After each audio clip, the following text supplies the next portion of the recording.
I know it hurts when someone walks away like you didn't matter. That sinking feeling, the endless questions. What did I do wrong? But here's the thing. Their choice doesn't define your worth.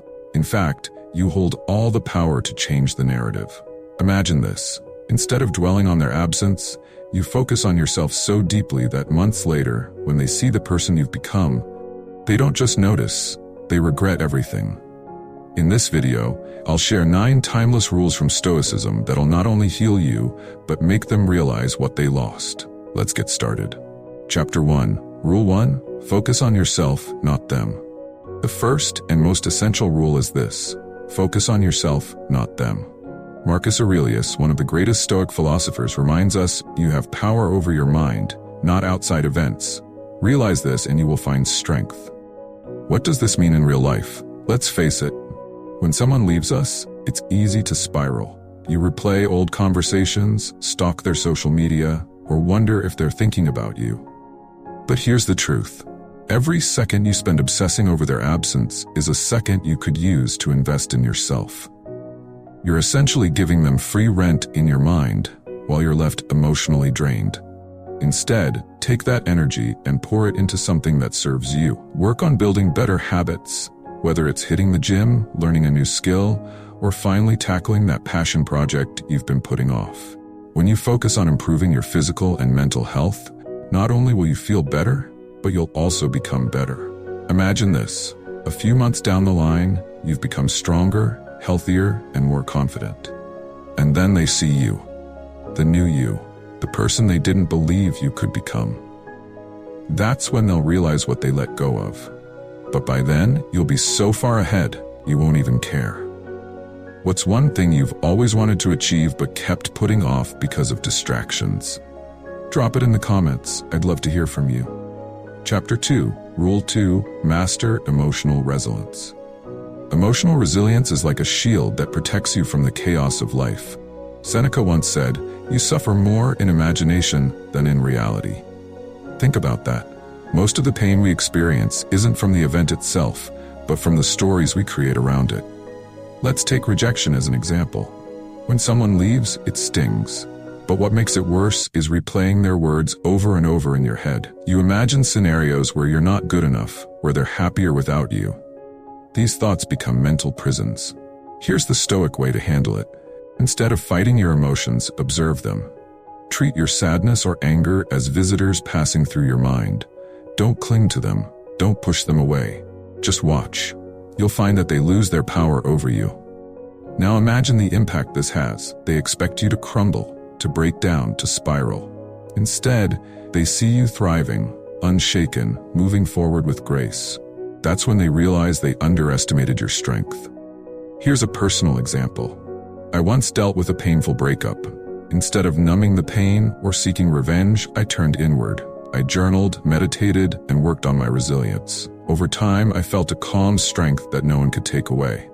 Months later, when we crossed paths again, they said, "You seem different." And they were right. I was different and better for it. Chapter 3. Rule 3. Define your core values. Epictetus taught that real power comes from living according to your core values. He said, "Wealth consists not in having great possessions, but in having few wants." What he meant was that true strength lies in knowing what you stand for. Here's why this matters. Most people float through life without a clear sense of who they are or what they believe in. They bend to other people's opinions, chase fleeting trends, and live for external validation. But when you define your values, whether it's honesty, kindness, courage, or growth, you create an unshakable foundation. Ask yourself, what do I truly stand for? Write it down. Then start aligning your actions with those values. For example, if growth is a value, commit to learning something new every day.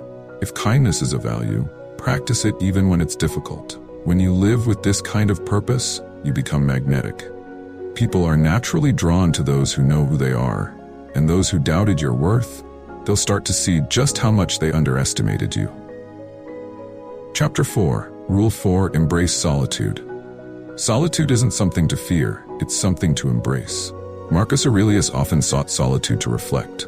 He wrote, "Nowhere can man find a quieter or more untroubled retreat than in his own soul." Here's the difference. Loneliness is the absence of connection, while solitude is the presence of self. When you embrace solitude, you give yourself space to rediscover who you are. Spend time alone, not scrolling through social media or distracting yourself, but really being with yourself. Meditate, journal, go for a walk without your phone. These moments of solitude allow you to reconnect with your inner strength. The truth is, when you learn to be at peace with your own company, you become unstoppable. You show the world and yourself that you're perfectly whole on your own. And when they see that, they'll regret ever doubting your worth. Chapter 5. Rule 5. Stop seeking validation. Here's a tough pill to swallow. The more you chase someone's approval, the less they'll value you. Epictetus, the great Stoic philosopher, reminds us, if you want to improve, be content to be thought foolish and stupid. Now this might sound harsh, but here's the truth. When you live for validation from others, whether it's likes on social media, praise from a boss, or even attention from someone who left, you give them control over your happiness. The Stoics teach us to flip the script. Stop seeking validation from others and start validating yourself. What does that mean? Celebrate your own wins, no matter how small. For instance, did you show up for yourself today by exercising, learning, or just getting through a tough moment? That's a win. Acknowledge it. When you stop chasing their approval and start valuing yourself, something magical happens. Your confidence grows. You begin to radiate a self-assured energy that others can't ignore. And when they see you thriving without their validation, they'll wonder why they didn't hold on tighter. Here's a challenge. What's one way you can validate yourself today? Let me know in the comments. I'd love to hear your thoughts. Chapter 6. Rule 6. Excel in silence. Here's a pro tip that the Stoics would absolutely love. Let your success do the talking. Seneca, one of my favorite Stoics, said, "It is a rough road that leads to the heights of greatness." When you're working toward your goals, it's natural to want recognition. But true greatness isn't about shouting your plans from the rooftops. It's about showing the results. Think of it like planting a garden. You don't need to announce every time you water a plant. Instead, let the flowers bloom and let their beauty speak for itself. Whether it's a fitness journey, a career goal, or a new skill, work quietly and consistently. The moment they see your transformation, when you're healthier, more successful, or simply glowing with confidence, they won't need an explanation. Your progress will say everything for you. Remember, success is the ultimate statement, and it's one they'll never forget. Chapter 7. Rule 7. Avoid petty revenge. When someone hurts us, it's tempting to want revenge. We think, if I could just make them feel the pain they caused me, I'd feel better. But Marcus Aurelius gives us a different perspective. He said, "The best revenge is to be unlike your enemy." Here's why this matters. Revenge doesn't free you, it keeps you tied to the past. It traps you in a cycle of anger and resentment, stealing your peace. And honestly, who wins in that situation? No one. Instead, rise above. Choose maturity over pettiness. When they see you responding to life's challenges with grace, they'll realize your worth, not because you tried to hurt them, but because you chose not to. That kind of strength is rare, and trust me, they'll regret losing someone who has it. Chapter 8. Rule 8. Be grateful for the lesson. Gratitude flips the script.